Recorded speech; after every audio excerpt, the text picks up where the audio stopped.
Hello, welcome to Simple Answers. I'm your host Jason.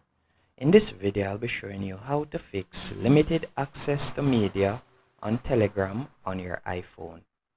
First, you're going to need to go into settings.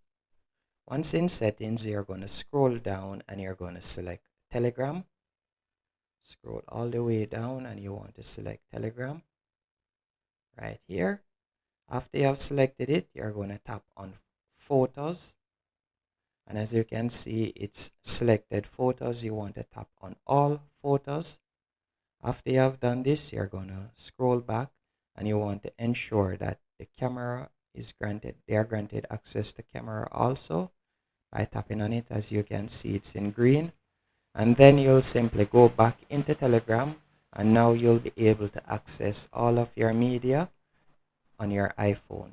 Hope you found this video helpful and informative on how to fix limited access to media on Telegram on your iPhone.